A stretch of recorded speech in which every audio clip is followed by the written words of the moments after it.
Welcome to Shop Talk 2018, presented by Show Chic, who always puts the rider in first place.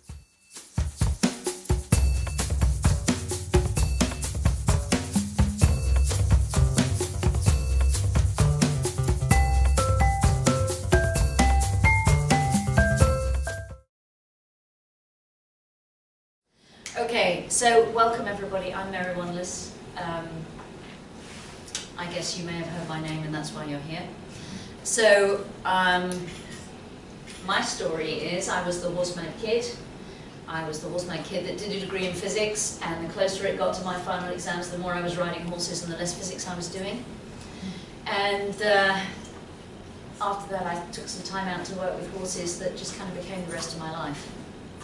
I thought I was going to go back and do postgraduate teacher training and be a physics teacher, but that never happened. And I got to my mid-late 20s, and I got to be riding with one of the, what was for the mid-70s, one of the best riders in the UK, one of the best dressage riders in the UK. And he dedicated a lot, actually, into working with me. It was not unusual for me to ride 3 horses on the lunch. The guy was also a high-powered accountant working in the city in London, and would come home to his place in the evening, and we'd have supper, and he'd quite often lunge me on 3 horses, and I'd still be on the lunge at midnight. After which I'd have to sweep the yard, go to bed, get up at 7 the next morning so I could start mucking out. It was all quite a big deal. And the problem I had, which some of you might recognise, was that he kept saying the same things. And essentially he would say them louder. In response to which I'd keep doing the same things, and I would do them harder. Yeah? So it's kind of like he said them louder, I did them harder, and we basically were like ships that crossed in the night, you know, like this. And he was a really good rider. He died, sadly, in the early 80s, so, you know, he's not a name anybody's heard of. But he was a really good rider, and he showed me what a really skilled rider could do with a horse, and essentially ended up with another brick wall for me to bash my head against.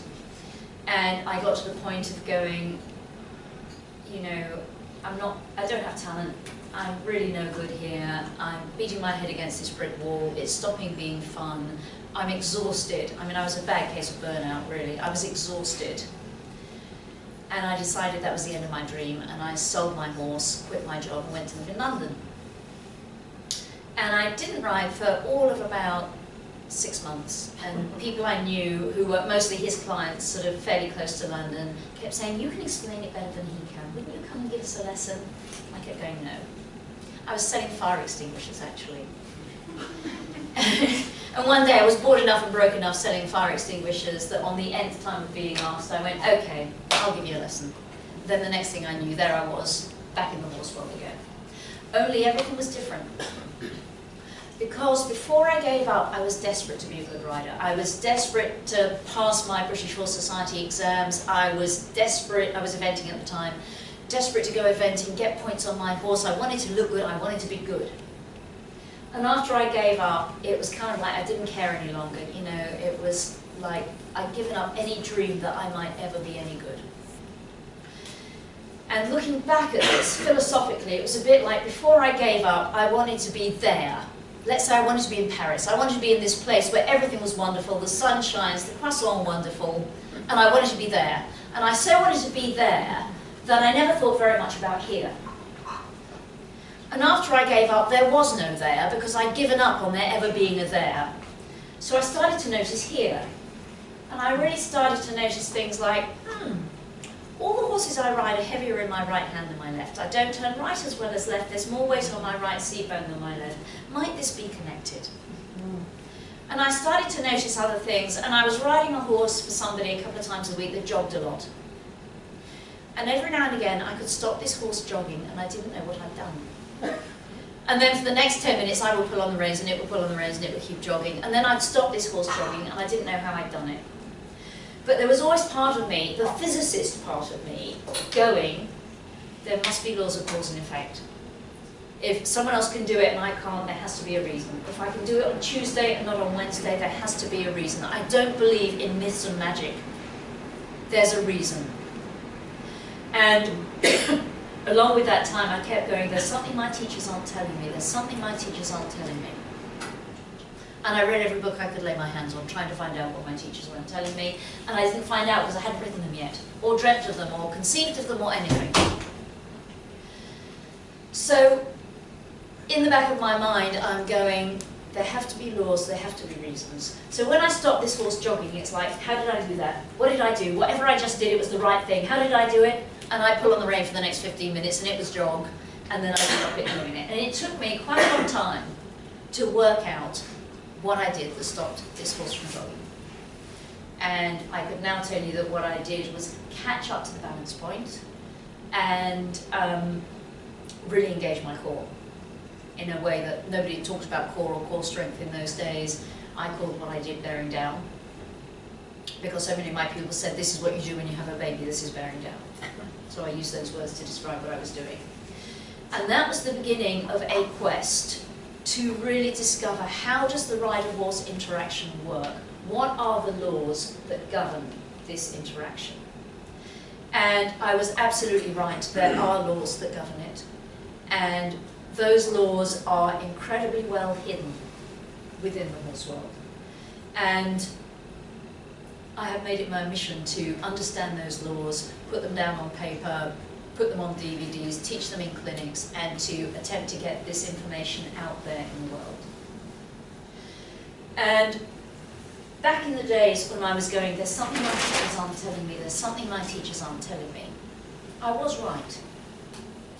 And I didn't think my teachers were being deliberately obstructive or deliberately trying to make it difficult. But I didn't know at that point, or at least I intuited, but couldn't really put words on, what is now known as expertise-induced amnesia. So this isn't a phrase of mine, this comes from the literature on expertise. So there is now research literature on expertise across all kinds of skills. And out of that research comes some wonderful terminology, and expertise-induced amnesia is one of my favourites. In other words, when you're an elite performer of a skill, you forget what it was like in the learning stages of that skill. You forget what it's like to be a beginner or a less experienced rider or an intermediate rider or whatever, and those skills have just kind of come under your belt. They happen automatically, and you forget you ever had to learn them. Have any of you ever read a book, The Talent Code by Daniel Coyle? Yeah, I really recommend The Talent Code if you haven't read it. It's a great book. He has a new book out now called The Culture Code, and that I suspect is also really interesting. But The Talent Code is a very easy read. It's a great book on learning. And basically, it's based on some of the research around expertise-induced amnesia and things like this. And more people in the field are saying, talent is not born, it's made. And it's made from the right kind of practice. And in my trying to be good, I was doing the wrong kind of practice, very assiduously. I was sweating and working really hard at it, trying to be different. And when I gave up, it was a bit like, if you know what it's like before sat-nav, in the days before sat-nav, you're driving your car and you're trying to get to somewhere and you know you're lost, but you just keep driving and you won't stop and look at the map. Have any of you had that experience? You know, it's like people say it's a man thing, but I hate to say it, I think it's a woman thing just as much as it's a man thing. You know you should stop and look at the map, you know you should stop and ask somebody, but the chances are you just keep driving. And after I gave up, really what I did was I stopped and looked at the map. And I went, where am I now? What is happening now? And I began to make some distinctions, especially when I figured out how to stop this horse jogging. And I started doing the right kind of practice. And in the right kind of practice, which is known as deliberate practice, so in the research papers it's known as deliberate practice, Daniel Coyle in his book calls it deep practice. What you do in that kind of practice is you have a change within your body and you basically keep practicing on the edge where you get it and lose it and get it and lose it and get it and lose it and get it and lose it till you get it more easily, get it for longer, lose it less, till eventually you get it really easily, you catch yourself in the process of losing it, you fix it easily, till eventually you catch yourself when you're about to lose it and you fix it, and after that you don't lose it anymore. Yeah? So, some of you may know this model because this gets bandied around a fair amount within skills and sports. So have you heard of the idea of being unconscious of your incompetence? Yeah? Well, this is the stage where you don't know what you don't know. Okay? And as they say, ignorance is bliss, or it might not be. When there's a horse involved, you know, ignorance can be far from bliss, especially if you find yourself on the ground. Yes? So, ignorance is bliss is the positive version of you don't know what you don't know, but ignorance can be not bliss when it goes badly wrong. And the next stage is you become conscious of your incompetence. You suddenly find yourself going, oh my gosh, I've just realized that every time the horse lifts its head up in the air, I'll hollow my back. Every time something frightens me a bit, I go, and I stop breathing. Every time I canter, I curl my toes up. Every time I go to the right, not only do I pull on the right rein, I start leaning to the right and twisting to the right. And you start to become conscious of your incompetence. That is the aha moment. It's the moment that's a little hard for people in their early lessons when they come and do my work, because they find themselves going, I've been doing rising trot for 30 years and you're telling me I've been doing it wrong? And politely I'm trying to tell them there's a way to do it better. So people become conscious of their incompetence and then start the process of becoming consciously competent. And that's where all these repetitions start happening, where you get it and lose it and get it and lose it and hold it more and lose it less, and get where you can sustain it more of the time and you can do it stronger, and by the time that's under your belt you're working on something else. And by the time it's under your belt you have become unconsciously competent, and that skill works automatically without any conscious attention. And then you know what happens most of the time for most folks? You forget you ever had to learn it. So if you're a coach, you forget you have to teach it. Right? And so that means if riding has its ABCs and its, what comes after that? A, B, C, D, E, F, H, I, J, K, L, M's. If you ask a good rider, well, how do you do that? You're likely to get an answer that goes X, Y, Z. Because the maybe a really talented rider never had to learn A, B, C, and D, E, F because they got on the fed pony and did it. They naturally sat well, they naturally breathed well, they naturally engaged their core, they never had to learn that. Are they going to teach it? No, because they never ever had to learn it. Then they learn H, I, J and K, L, M between the ages of 10 and 15. Are they going to remember that? No. So when do they start teaching? Further down the alphabet. You know, and a wonderful example of that being successful is Carl Hester working with Charlotte Dujardin. And she walked in the first lesson and Carl said, do X, and she went, you mean like this? And he said, yes. And apparently she came back the next week. She had a thoroughbred. She came back the next week and she said, I think this might be Piaf, is it? And he said, yes it is, and it's rather good actually. Would you like to come and work here? Somebody's going away for 2 weeks. Would you like to fill in? So she filled in for 2 weeks and never left. Right, so his do X totally meshed with what she did right naturally and was a doable next step, and off they went. And by now they've probably invented the next alphabet. So within the horse world, I think we're often not very realistic about what learning is and understanding what makes up the structure of the skill and what it takes to learn that skill. And you know, one of my particular areas of interest, along with the biomechanics of riding and how the rider-horse interaction works, is how do people learn? How do people get stuck? How can we make learning more effective for people and say it in ways that have meaning? And one of the things that I really believe has happened, I think I'm going to illustrate to you with an example. So let's suppose I'm riding and I've been told that I have to grow tall and stick my chest down and stretch my legs down, and I ride like this.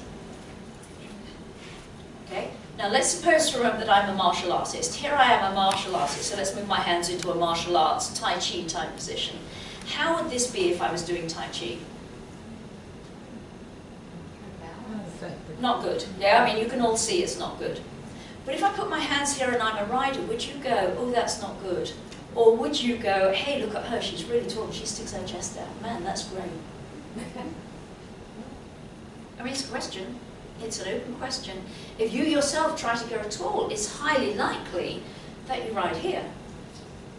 Now, if I was a martial artist and I put myself in front of my class and I taught Tai Chi and I have myself here, I'm going to be way closer to what's viable. And put my hands here and I'm a rider and I'm going to be way closer to what's viable. And one of the things about this is that the length of my front from my collarbone to my pubic bone matches the length of my back from the nape of my neck to my tailbone, which means my torso is a box. And any of you that do Pilates might have heard things about Pilates talking about the torso as a box. So we have phrases that get said in riding arenas. Grow tall would be one of them, stretch your leg down would be one of them, stick your chest out would be another one. There are various others. Yeah, phrases you've all heard. Now, those phrases, once upon a time, would have come out of the mouth of an elite rider and been said by him to his students and by them to their students and their students and their students, and handed down through generations in a way you could think of as a giant game of telephone, a giant multi-generational game of telephone. Okay? Now within that game there's a lot of possibilities for slippage, for things going wrong. But in particular, those statements would have come from elite riders who were revered in their generation, because believe me, it's very hard to be taken seriously if you're not that. You know, if you're a coach, if you're a biomechanics person as I am, it's not easy to get taken seriously. It's easy to get taken seriously if you won the medal. So those phrases would have come out of the mouths of elite riders of that generation. So are they ABCs or are they XYZs? And my contention is going to be their XYZs, but presented like they're ABCs. Do you get what I mean? So that can engender a lot of confusion. There's a lot of potential for confusion. So people here grow tall and they do this. And I'm going to suggest to you that grow tall actually means, so here's normal, and there's tall, and there's normal, and there's tall, and there's normal, and there's tall. So I spent about 25 years riding around getting short, teaching people to get short, because client after client would appear in front of me really tall. So I go, no, you have to shrink down. You have to get your front to match your back, your spine to be neutral, your chest to be down, and they'd all freak out a bit. And they begin to get it, and I start showing them videos and photographs, and then they start to really get it. And if somebody said to you, you have to be tall, would you ever do that? I mean, you wouldn't, because any normal person hearing tall would do this, right? And the new book that I've got copies on at the back there is all about how muscles work in chains. So the connective tissue of the body is known as fascia. And fascia is to muscles what sausage skins are to sausages, right? And it's the casing around the muscle, and it links muscles together like sausage skins link sausages into chains, right? And we all have essentially various chains of muscle, and Tom Myers, who was my collaborator on this book, is the guy who's done a huge amount of work on these chains and how they work. And of course they work in the horse as well, and dressage has intuited some of them and knows how to talk fairly knowledgeably about some of them, but hasn't intuited all of them. And during the process of me working on that book, the research came out from a pair of Danish vets who did, I believe, 36 horse dissections to go, if this is true in humans, might it be true in horses? And it's just as true in horses, and it's virtually the same, and in fact the lines work better in horses than they do in humans.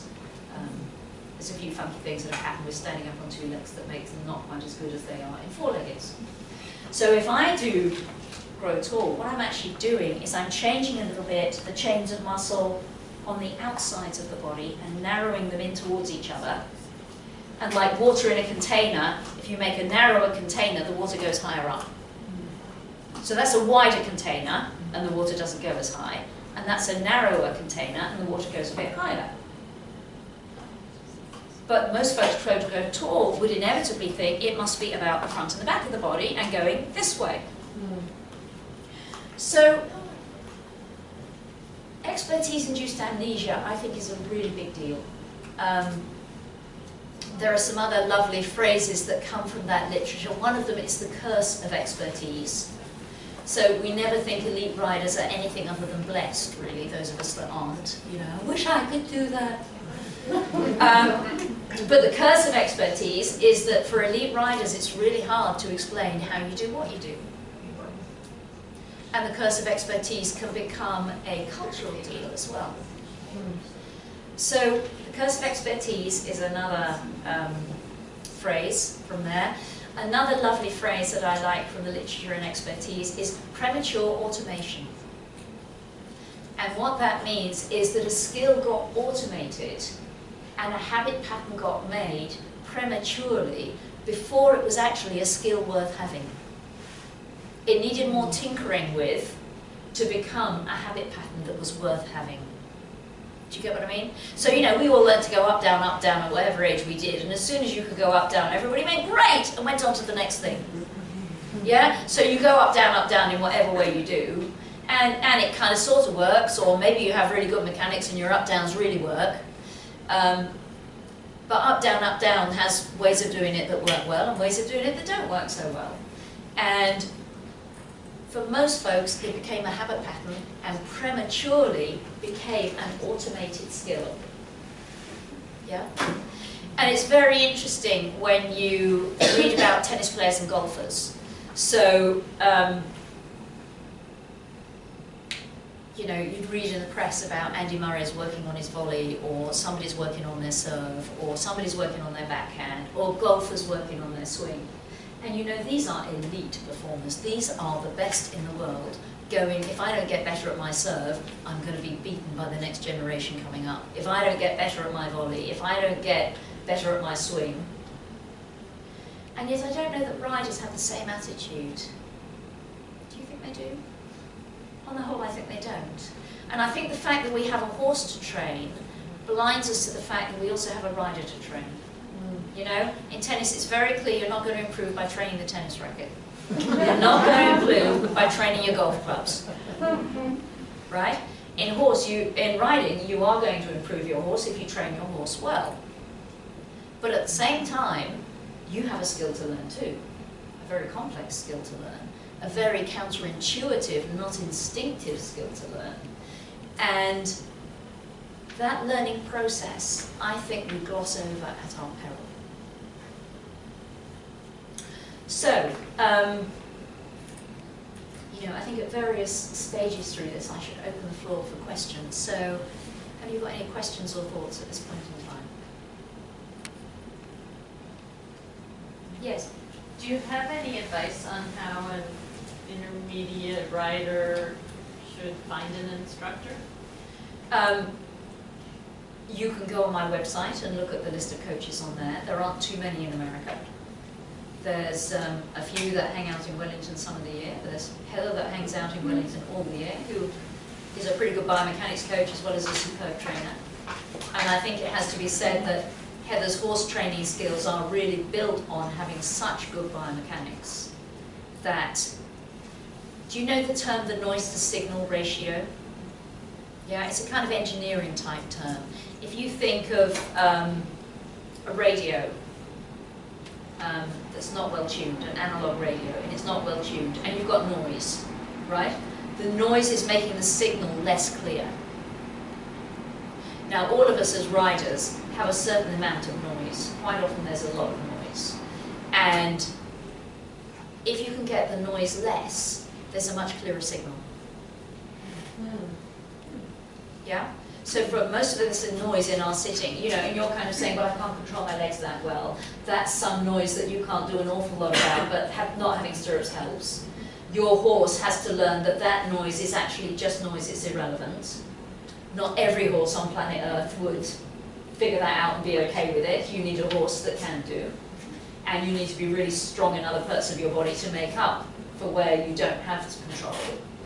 You know? So all of us, whether we're technically disabled or what I call the normally disabled, which I think includes me and most of my clientele, are figuring out how to minimize the noise and become clear with our signals. So, you know, look on my website, talk to people, ask people what their thoughts are on biomechanics, see if they sort of threaten to throw up or say things sensibly, and go from there. And read books and watch DVDs. And the other good thing is we have the dressagetraining.tv membership site where we put up loads of webinars and loads of good information. So the information is out there, but it is much easier when you've got someone watching you and someone to work with. Hugely easier. But I have met people who have taught themselves to write from my books and taught themselves to do a really good job from the books. And I take my hat off to them when I meet them because that's quite a task. And I met somebody the other day who I taught for the first time, who'd been doing a lot on the Dressage Training TV website, and I have to admit she'd done a stunningly good job. I was so impressed. Yes? I have a question. 90% of the time I ride the same horse. Yes. And then I go get on another horse and I'm like, doesn't really work with you. You know, like, are biomechanics the same on every horse, Okay. they say? The laws of physics don't change Okay. for you or I, your horse or my horse, right? So the laws of physics don't change. They're essentially constant. And let's say that really skilled riding, where the rider's biomechanics are good and the horse's biomechanics are good, let's say that's like the pot of gold at the center of a maze. Okay? And we're going to divide this maze, for simplicity, into 4 quadrants. And so one quadrant would be the hollow-backed rider on the speedy horse. Another quadrant would be the hollow-backed rider on the lazy horse. And we'd have the round-backed rider on the speedy horse and the round-backed rider on the lazy horse. Okay? Now those are still very broad quadrants, but within those quadrants, each person has to travel, well, from those quadrants, a person in that quadrant travels a very different path to a person in its opposite quadrant. Yes? Like round-backed, hollow-backed, speedy horse, lazy horse. Those would be the biggest broad sweep distinctions we can make. Okay. Right? So those quadrants are going to travel radically different paths to get to the pot of gold. And within those quadrants, people are going to travel somewhat different paths because of your body, your horse, my horse. But the laws of physics are not different. Now, if you are a professional rider and you get on a lot of horses, you get good at reading that horse and reading how that horse might disorganize you and how you have to be in order to not be disorganized by that horse. Right? And what that horse needs from you to get its body more to optimal mechanics. And one horse riders, that's hard for them to figure out. It takes jumping on and off a lot of horses, I think, to begin to get that overview. I mean, if you drive cars and you're really involved with cars, you get into a car and you're going to find where are the wipers and where are the headlights and where's this and where's that. I get into another car and I go, well, where's the... Yeah, just because I drive my car. Right. And I just want to go from A to B and I'm not into cars. So, the laws of physics will be the same. The horse may disorganize you somewhat differently. If you understood the principles, you'd have more tools to bring to it. But it can be it can take a bit of doing both to get your head around the principles from a distance and to deal with the principles when you're up there sweating. Thank you.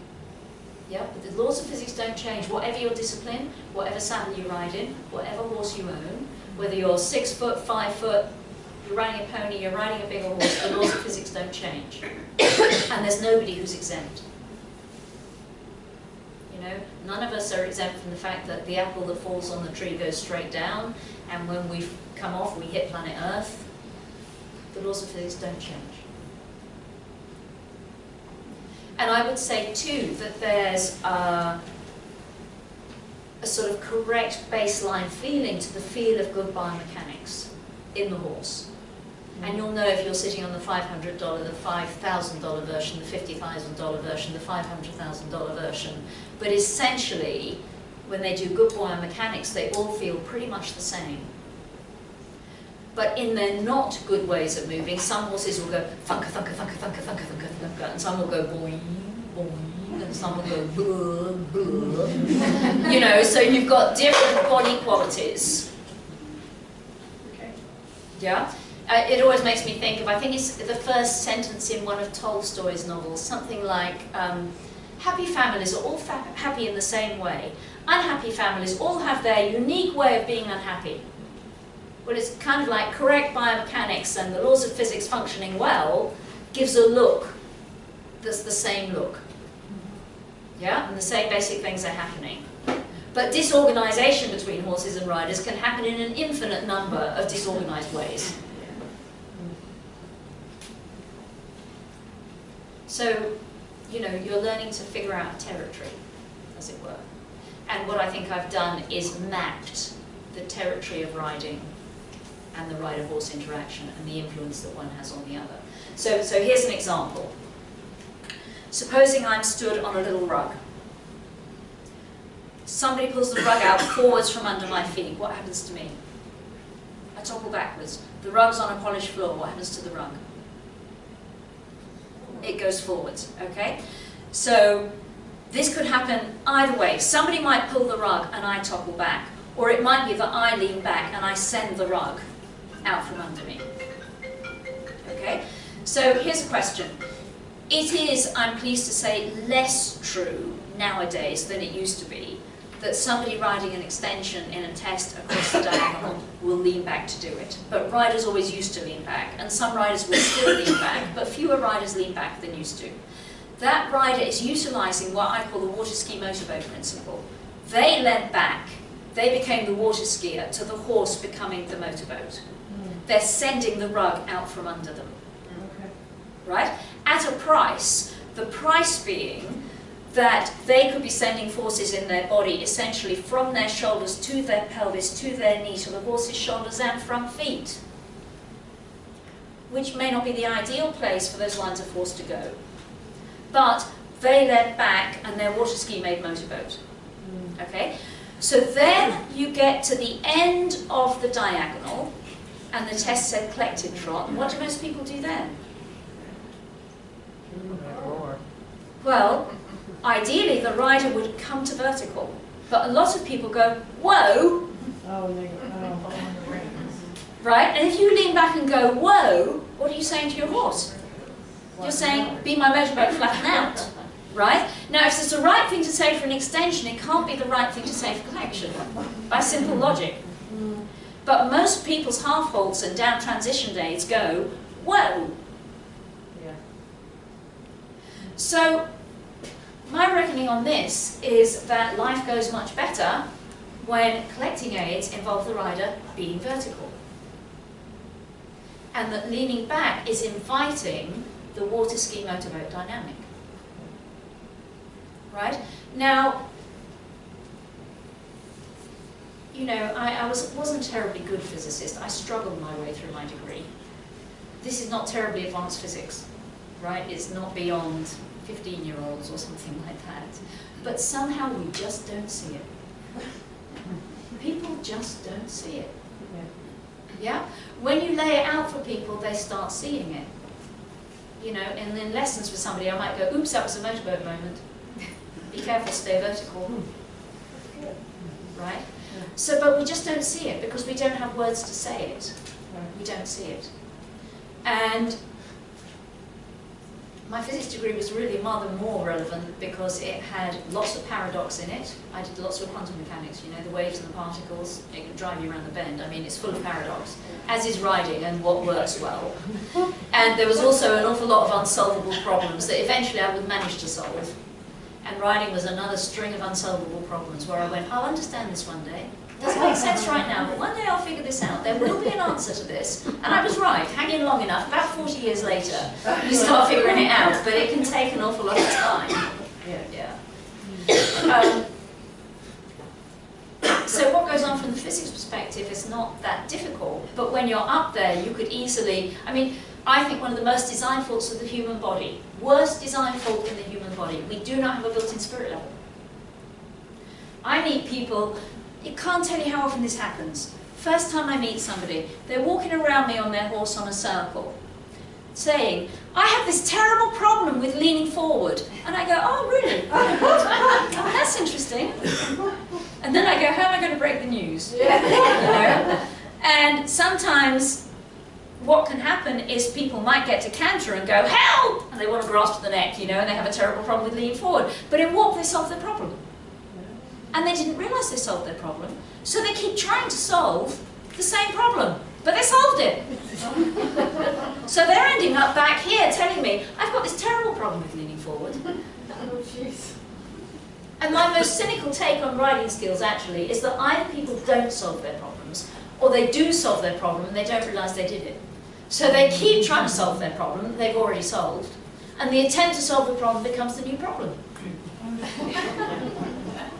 Personally, I think this explains much of life and the whole of politics. And the attempt to solve the problem becomes the new problem. Yes? So, having no built-in knowledge of vertical is really bad. It gets people into terrible trouble. People are here and they swear it was vertical. People are here and they swear it was vertical. Not many people are here going, yes, I am vertical and I know where it is. That comes in the category of sad but true. It really does come in the category of sad but true. So, where are we? Ask me some more questions. Yes?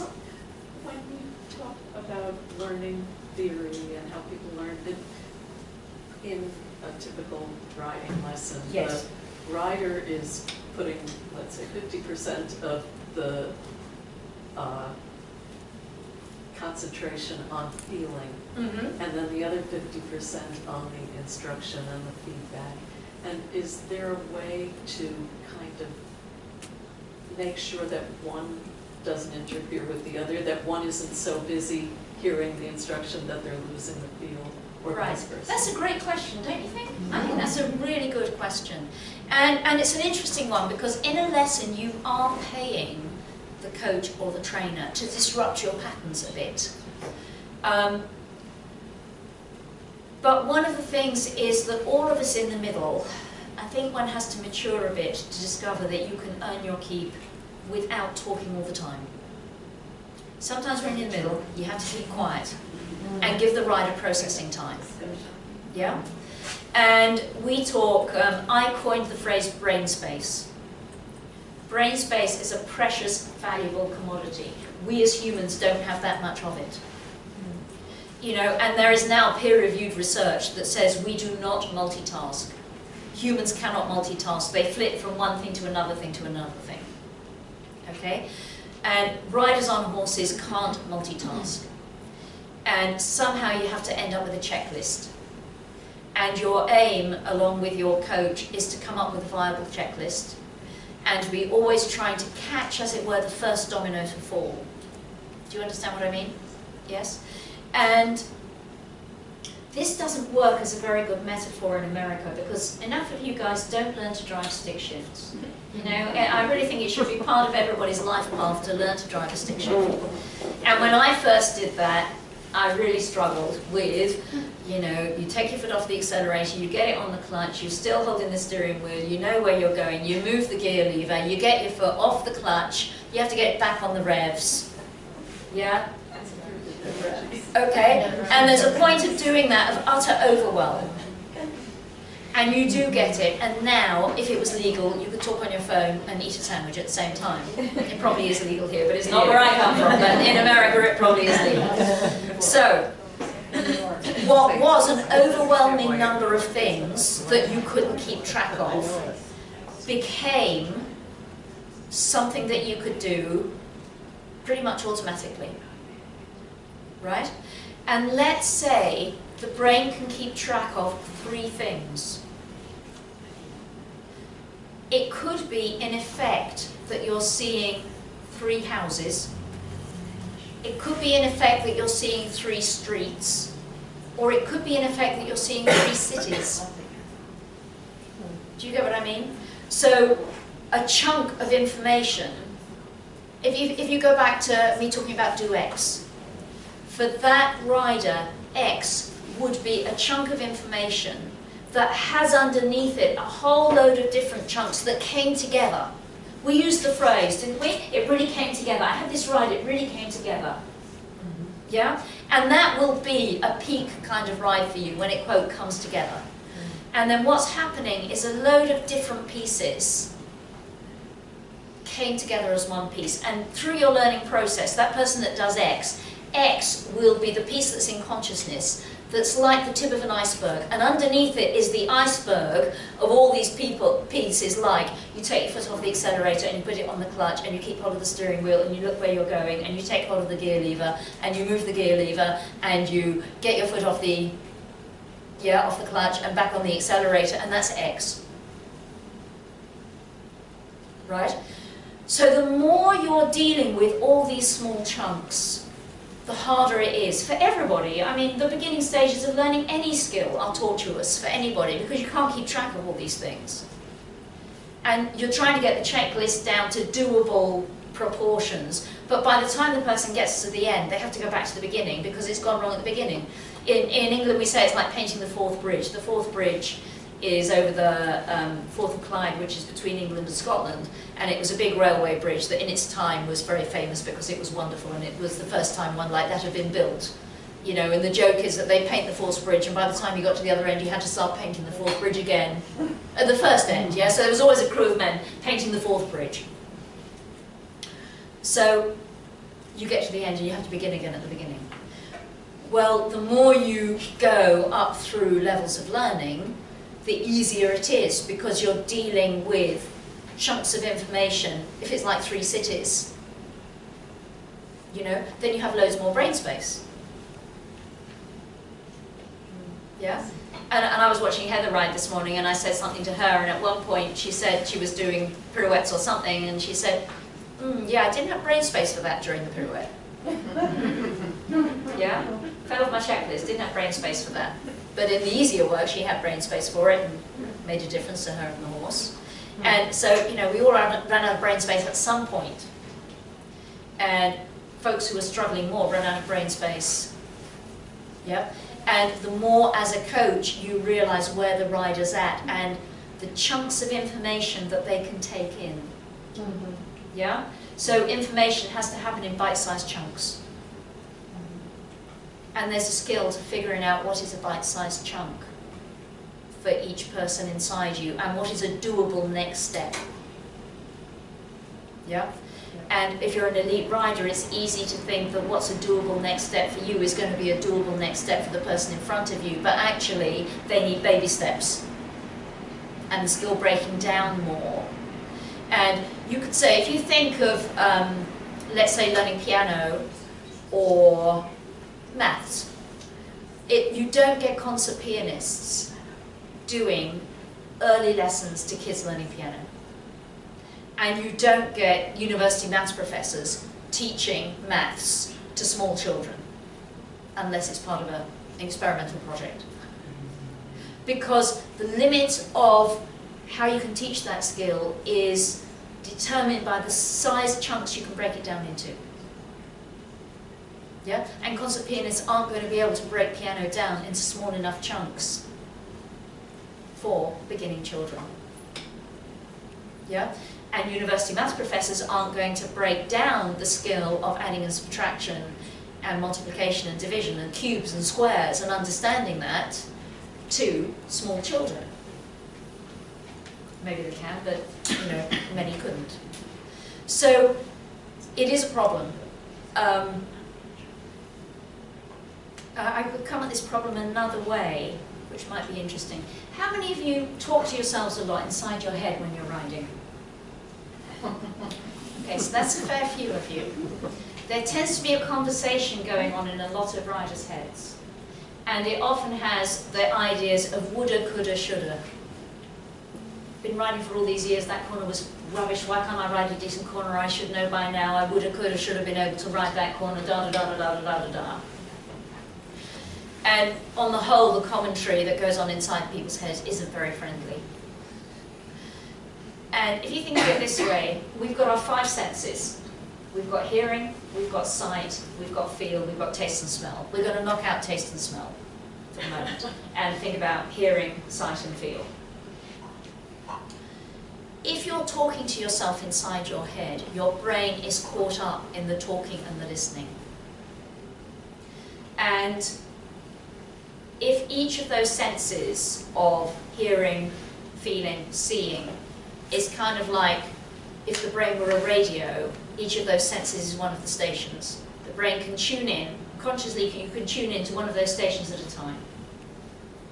So when you're talking to yourself inside your head a lot, you're not going to be good at feeling. Right? It's a given. Because you're too caught in the conversation. I can remember years ago, one of my favourite jumping coaches when I was eventing, she used to coach the British team. She was Lucinda Green's coach, a wonderful woman. And we had a grid, and if Pat Burgess put the moon at the end of one of her grids, you'd jump it, you know. She just built everything up so skillfully. And my horse was jumping well, but careering off after this grid. And I was just about not quite crashing into the end of the arena and making the turn, you know. And Pat said to me, "Why don't you say whoa to her?" And I thought, that's a really interesting question. I wonder why I'm not saying whoa. So I came through the grid next time, and I landed and heard myself go, "Shit, help, oh God, there's a wall, no, help, ah!" And I went, oh yeah, that's why I don't say whoa, isn't it? There's this whole, oh my God, we're going to die conversation going on inside my head that stops me from going, whoa. Right? And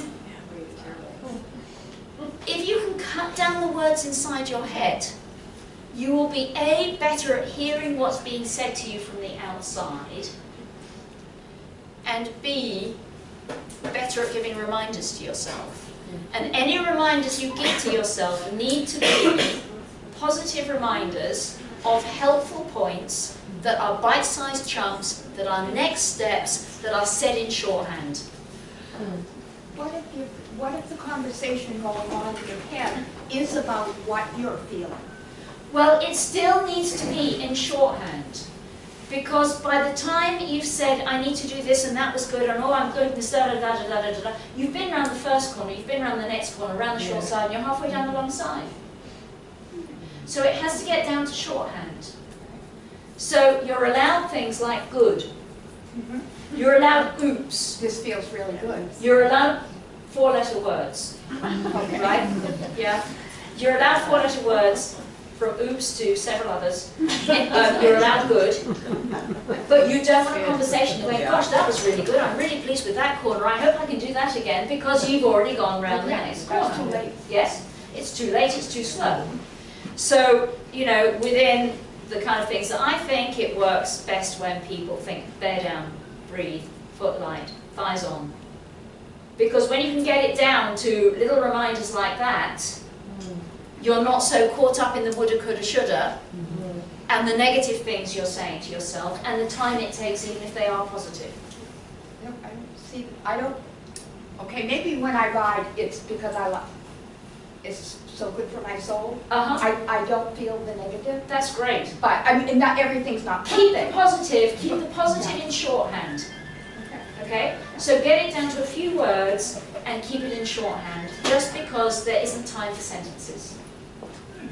And many people do get into a fairly negative dialogue, and be grateful that that's not your strategy.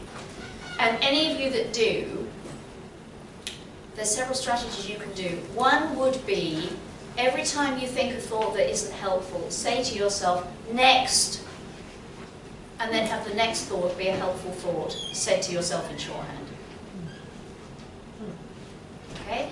And if you have an internal dialogue that really gets carried away, and you find yourself believing it, then a really good thing to do is do it in a funny voice. And I'm not good at Mickey Mouse. Is anybody good at Mickey Mouse? How does Mickey Mouse speak? I don't really know how Mickey Mouse speaks. Is it like that? It's really squeaky like that, is it? So, oh, that was really stupid. You should have read it by now. Oh, why can't you do that? How silly. And then suddenly it becomes funny rather than you're berating yourself and beating yourself up. So, the fewer words inside your head, the more you can listen, and the more you can take information in, and the more you can give yourself little reminders when your coach isn't there, because if you can hallucinate your coach inside your head and your coach is helpful, that's free. You know, most coaches cost money. But if you can get a really good coach inside your head that you can hallucinate, that coach is free. There's a lot to be said for that, if that coach can say useful things. Yeah, so I'm all for the free coach inside your head. And whilst we're on the idea of the brain can only tune into one station at a time, vision is another big deal that can really mess things up. And this will be worth doing as an experiment. Why don't you close your eyes for a minute? And when you open your eyes, I want you to pretend your eyes are in the back of your head. So really sort of put your attention in the back of your skull, kind of on the same level of your eyes, but at the back. And when you open your eyes, you're just going to imagine your eyes are in the back of your head and use what's called your unfocused vision. So just open your eyes, imagine your eyes are in the back of your head. So it's kind of like you're letting the world come into your eyes. You're seeing everything, but you're looking at nothing. And you can probably see more to your sides. I can see both my arms here, because this is your peripheral vision. Sally Swift called it soft eyes. It's your peripheral vision, and it doesn't actually focus on anything, but it sees everything. It really helps you not bump into people in the arena. Close your eyes again.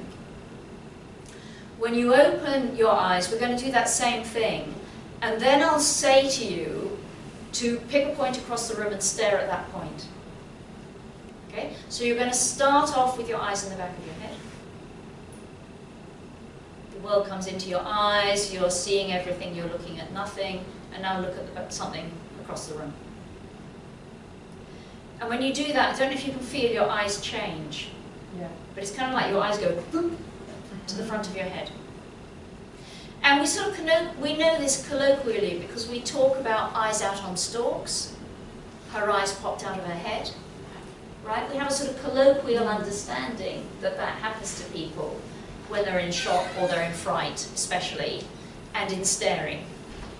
And the kind of vision that really helps you be internally focused. So let's do it again. If you close your eyes again. And imagine your eyes at the back of your head. And when you open your eyes, you keep that back of the head idea, and you can see the whole kind of room around you, people to right and left, and then look at something across the room. And feel your eyes go to the front of your head. And when your eyes are in the front of your head, your feel sense really doesn't work. Most people that don't have feel, you know, people that go around saying, I have terrible feel, or if people say you can't teach feel, I really disagree, you can teach feel. But to begin with, you have to get people not tuned into vision and not tuned in to the voice inside their head. And then you can start to teach feel. But as a coach, there is an art form to trying to give information in a way that people can take it in. And as a student, there is an art form to becoming able to take in information and ride, and not either blow it off or get totally disorganized by it. So there is an art form to being a good student as well as being a good coach. And it was a very good question. And while I'm on this, maybe I should say, I think somebody cancelled out of the clinic that's running Friday, Saturday, Sunday, so we have a space if anybody wants to do that. And it's in White Fences, and you'd have to see Heather. More questions?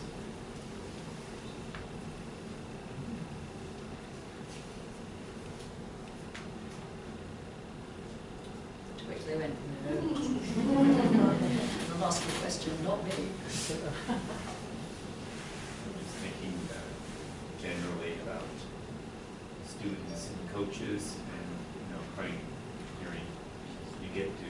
Can be a talk coach. louder, Yeah, then I'm sorry. folks will hear easier. I'm thinking about being a student of Yes. various different coaches over the years, and just reflecting on, I wish I'd known that, or wish I'd known that. And it seems to me that the student should maybe get more engaged in maybe a little more self-learning, things like that, because you're not always going to have the perfect coach. You're not necessarily the right student at that time. And it just seems to me a little more, be more holistic, if you will, if you were to be able to be more responsible for Absolutely. what goes on as well, Yes, rather than it's- just going to a lesson and going, around the ring on a horse. Yes, I mean, it's really important. A big piece of my work with people is learning how to learn. Beginning to show people how to learn. And when I go back to the days of the story I told you of this guy who lunged me for hours and he said it louder and I did it harder, he was not smart enough to go, the kid's not getting it, maybe I should try to say it another way. And I wasn't smart enough to go, this isn't earning me a good, perhaps I should do something else.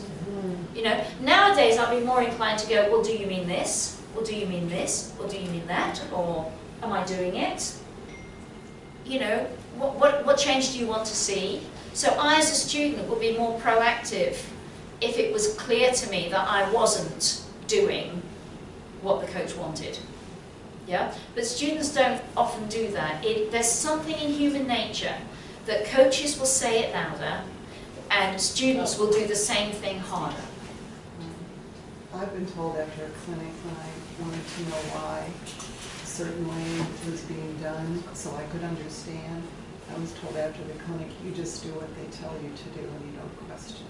Yes, I mean, personally, I think it's really important. Yeah. It's really important to ask questions, and it's true that within the riding culture and its military history, it's like you're supposed to knuckle down and do what you're told the best you can and just get on with it the best you can. But when there's a dialogue between the student and the coach, the rider and the coach, as increasingly happens, a different instructor then after that. Yes, the more there's a dialogue and the more, as a coach, you need 110 ways to say it.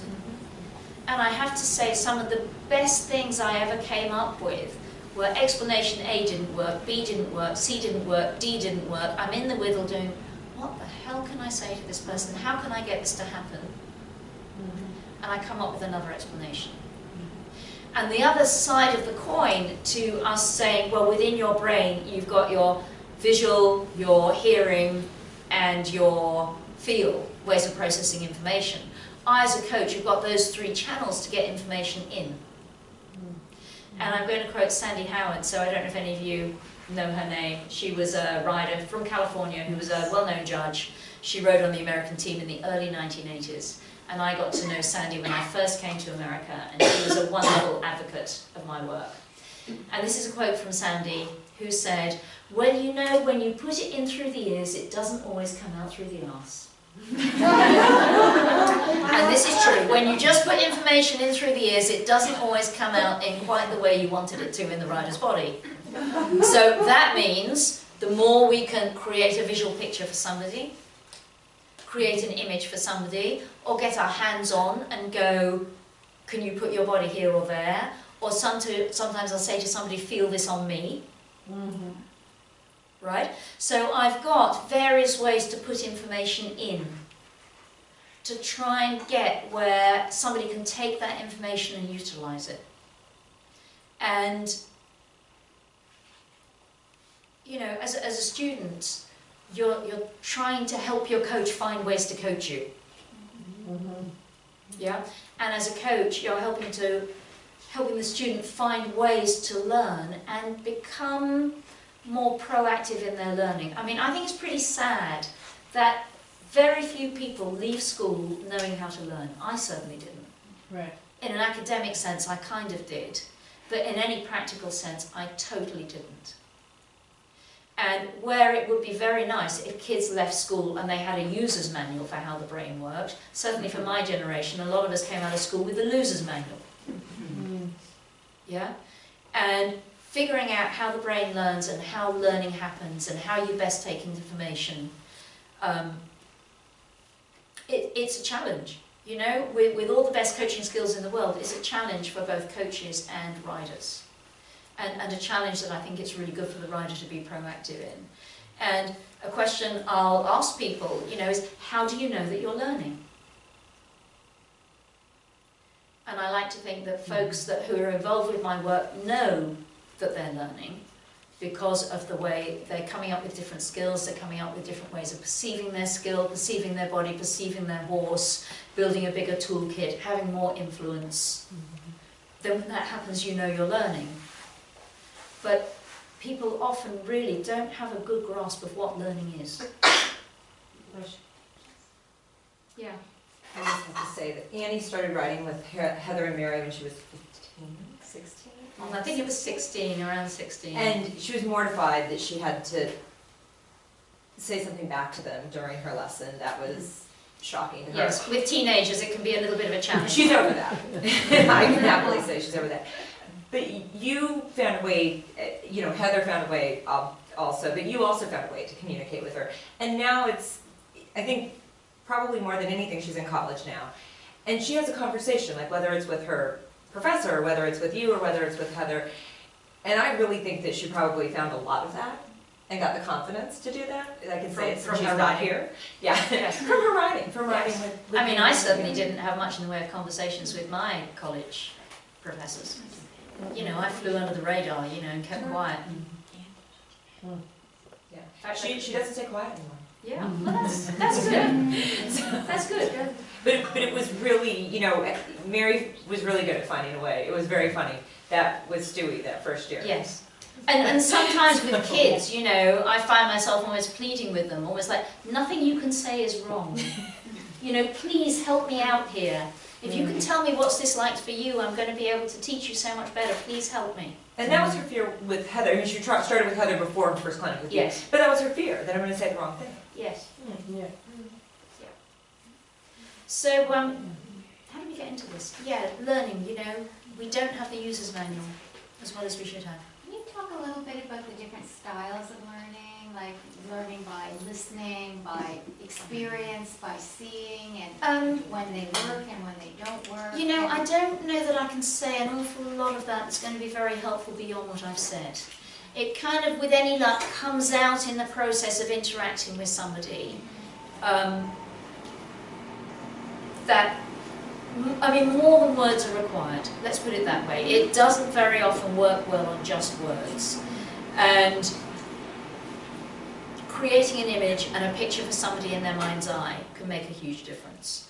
Some riders do really well by watching somebody of their kind of body type riding who's probably, actually, ideally, a few steps ahead of them rather than at elite level. And really going, can I seep this into my body? Can I imagine myself as that person? Can I pretend and ride as if I were so-and-so? Hands-on skills, I think, are hugely valuable. I mean, I get my hands on people and it blows my mind that riding is...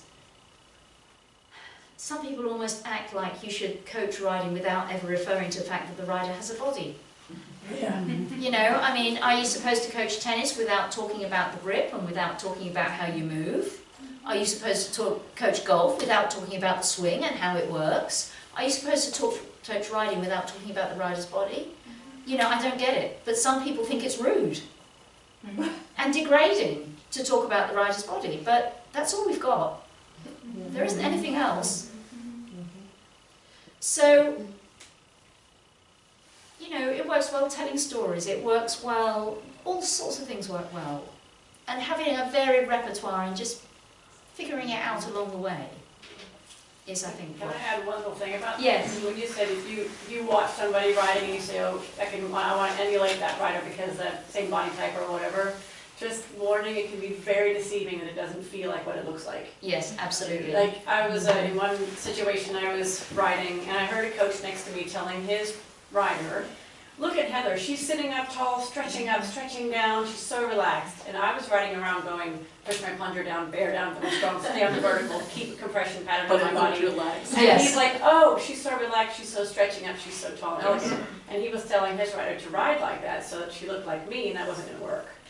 Because that's not what I was doing. Yes. I'm a tall person, but that's not what I was doing. So it can be deceiving if you think somebody looks relaxed. I mean, so do the ice skaters in the Olympics, but they're working their butts off. I mean, Yeah. they're working really hard and they train 10 hours a day to do it. But they look beautiful when they do it. So if you want to go out in the ice and just look like them, then you have Good to ask luck. what it what it looks like compared to what it feels like in many cases. So just be careful. Yes. No, and that's absolutely valid. And, A lot of work to look at. you know, it can work for some people some of the time, especially if they're in a good program with somebody and they begin to understand what's going on in the bodies that you're watching. Which makes me think that maybe we should do a quick exercise here. So, you know, years ago it used to be use your back. It's an interesting phrase, isn't it? I reckon if you said use your back to 100 different people, you might get 100 different responses. It's very vague language. I've come across many things in my riding life where I've gone, okay, those words could be use your back, and yeah, maybe you could use your back might refer to that feeling, and use your back might refer to whatever else. And then I started to hear people saying, use your front. And then it became use your core. Right? But none of them work well unless you know how and exactly what they mean. So I think it would be really good if I showed you how riders use their core. And it works well if you get your feet flat on the floor. So actually, before we do this, we'll do something else. Sit on your hands. Now, it should become pretty immediately apparent that you have a bony seat bone in each butt cheek. And sit on your hands and first of all round your back. So when you round your back, somebody went out. Where do your seat bones point? Forward. Okay. Can you take the rounding out of your back and stop in the place where you think your seat bones point down? So if there were flashlights on them, that those flashlights would point straight down. And now hollow your back. Where do your seat bones point when you hollow your back? Back. Okay. So can you come out of that hollow back to where your seat bones will point straight down? And when your seat bones point straight down, we've got every chance that your vertical and the length of your front matches the length of your back. So you can rescue your fingers now. So we want the length of your front, collarbone to pubic bone, to match the length of your back. Right? So your vertical and your box-like. And put a hand on your front just under your sternum, and put the other hand on your back so your thumb and your fingers are each side of your spine like this. And put on a fair amount of pressure with your hand at the front and your fingers at the back. And then clear your throat so you go. And what do you feel under your hands? Right? The muscles should push out against your hands and firm up. Even the back ones. That's good, well done. Put your hands on your sides between your ribs and your hips. And then again go, and again, you should feel your sides push against your hands. Okay? Put your fingers at your bikini line level. Put on a fair amount of pressure with your fingers, and then go, and again, you should feel a push against your fingers. Okay? Now, at the level between your ribs and hips, the only bony bit is your spine. So all the way around, the muscles each side of your spine, the muscles of your side, the muscles of your front, you get to feel that push. Your pelvis is like three sides of a bony box. So you've got bone at the back, bone at the sides, soft tissue at the front. So all the push gets channeled into the front. And a good way of saying this in words is you pull your stomach in to make a wall and you push your guts against the wall. And you're doing what you do naturally if you clear your throat. So clear your throat again. And feel how you have a push of your insides against walls. So there's an inbuilt paradox, an inbuilt contradiction in this, because you could just hang everything out. So just do that. Just hang your tummy out, push your tummy out. That's not it. Right? There's no core strength in that. That is not it. Okay? You could just suck your stomach in, just suck your stomach in. And if you're a nervous rider, you're quite likely to have at least moments when you go and your stomach sucks in. Right? For most nervous riders, that will be what goes wrong in a moment. So your tummy can just suck in, or it can just hang out. Or the third possibility is you pull your stomach into maple wall and you push your guts against the wall. Let's do this. Make your fingers into a claw, put them just there, and then the other hand put the claw in your bikini line. And make the sound, and really put a puh on the front. Which firms up? Higher up or lower down? Alright, so we have a disagreement in the ranks between higher up and lower down. Try this sound. What firms up then? Okay, so for most folks, will firm up under your sternum and will firm up lower down. Right? I didn't come up with that as an exercise. Someone I taught, her husband sat in on one of the workshops and said, oh, we have this exercise we do for warm-up in my choir, and we go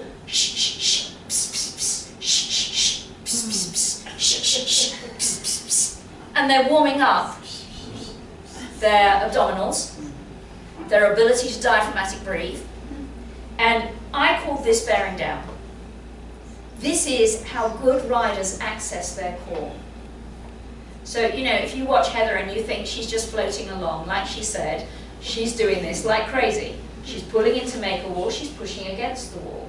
And what you're really doing when you do that is increasing the pressure in your insides. So you go in order to get something that's inside you out. Could be either end, but it's better to think of this end. So you go to get something out, and you increase the pressure in your insides to get the gunk out of your lungs or your throat. And in riding, people are way too hung up on relaxation. Way too hung up on relaxation. We should be much more into stabilization. The deal up there is to stabilize the body on top of a moving medium. So you've got a similar challenge to a surfer, right? Maybe you could say windsurfing, but in windsurfing you get to hold on to something and you get to pull, so in that respect it's different. Skateboarding, snowboarding, skiing are all about stabilizing the body on a moving or a slippery medium. And that requires stability. And if you have high pressure in your insides, you get more stable. Think of a low pressure person. If you're depressed, you get a bit kind of like, oh Lord, you know, life is cruel. This is a low pressure body right now. I'm demonstrating a low pressure, rather hopeless, helpless, giving up kind of a body. I become a bit of a rag doll. I'm going to be very easily moved by the forces acting on my body when I'm a rider. The more I can be neutral and the more I find what you just did through going and doing this exercise, the more stable you become. Stabilization is the name of the game. The more you can stabilize your body, the less noise there will be, and the more you can make a meaningful signal without the horse having to figure out, was that a loss of balance? Was it a desperate grab for stability? Was it a pull she meant to do? Why should she be pulling anyway? What the hell is going on up there? I mean, you know, they're not psychic. Horses are not psychic. They don't psychically know what's meant to be an aid and what's a We're asking an awful lot of them if we think they should be able to distinguish that. Right? If we can cut down the noise and create meaningful signals against a quiet background, we're changing it fundamentally for our horses. And so, you know, no one's saying the good riders are uptight. They're not. They're very focused. But they are definitely not down loose. Right. If you're trying to relax, you might be trying to be way too down loose. But having said that, if you're trying to grow tall, you could be way too uptight. Yeah? And getting in neutral and getting that core strength is a beginning. So, where I come from, I don't know if it's true here, people in the horse world talk a lot about force absorption. Does that happen here? The joints you talk about. Yeah, so people talk about force absorption somewhat. Force absorption is the challenge of the up-down plane. Yeah, so we're on something that's going along at how many miles an hour, going up, down, up, down, up, down. Right, and if you don't have good force absorption, you're going to start bumping. So force absorption is significant. But nobody talks about force transmission. Force transmission is huge. Force transmission from the back of the horse's body through the horse's body to the front of the horse's body.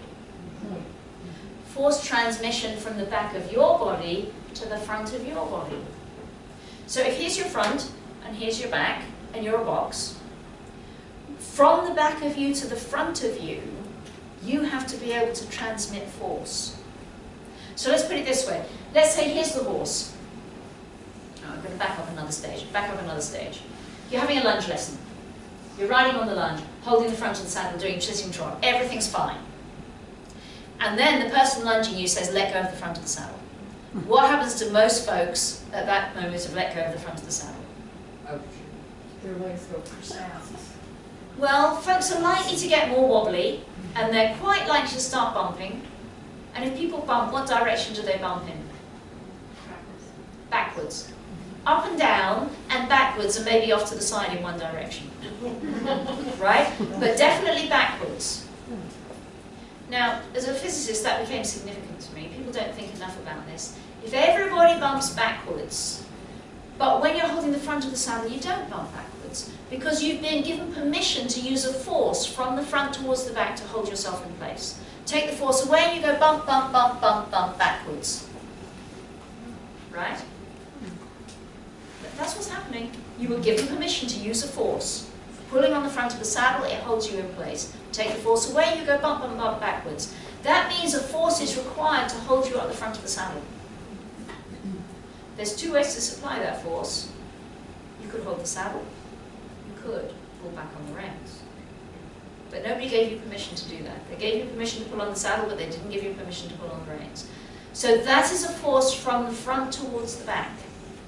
The other possibility is to generate a force within the body that goes from the back towards the front. Right? So if here's the horse, and the horse is going trot, trot, trot, trot, trot, trot. The skilled rider is going still here, still here, still here, still here, look, no hands. And the less skilled rider is going just about here, almost here, not quite here, losing it here, disappearing a bit backwards, and beginning to pull. Yeah? And probably choosing to buy a saddle with a big cantle and a not very long seat that kind of holds them in. But ideally, you'd be there going, I'm matching it, I'm matching it, I'm matching it, I'm matching it, I'm matching it, look, no hands. Now that person is able to match the forces of the horse's movement within their body, so they don't need hands. Think of a child's hippity hop. You know, one of the round balls with two little handles.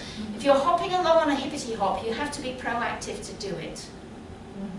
But if your horse is like a hippity hop, what would happen is the hippity hop goes away from you, and if you didn't have range, you fall off the back, and it would hop away from you. The challenge is, can you hop along on your hippity hop without needing reins? Are you with me? Yeah. Something has to happen to keep you hopping on the hippity hop. A pogo stick is a great thing too. You know, pogoing is quite an interesting skill. And if you know a pony mad kid that the parents won't buy them a pony, buy the kid a pogo stick. Won't thank you, wants a pony. But pogo sticking around will get her body in good shape for riding. In fact, I remember one of my workshops and somebody said, oh, I'm really good at pogoing, I'll bring in my pogo stick. So she bought in her pogo stick the next day and started pogoing. And she could turn her horse right, not left. And she's pogoing around and we're going, have you noticed you're going in circles? And have you noticed which way you're going? Try pogoing the other way, and she'll do it. No. Yeah, so you can learn an awful lot from pogo sticks. If you can only go one way or backwards, you might be in trouble. So, the challenge is to match the forces of the horse's movement and stabilize the body on the moving medium. And here's a way to think of it. Here's the front of you, here's the back of you, you're a box. Right? A lot of riders don't transmit force well within their body from the back to the front. And if you don't, it can be as if the back of you is almost falling away from the front of you as you're riding, because they're just not anchored together and hopping along together. And if the back of you is disappearing backwards, and you can't attach the back of you to the front of you and transmit force from the back of you to the front of you, what hope do you have of getting your horse to transmit force from his hind legs through his body in the way you want to the front of him? The hope is not much at all.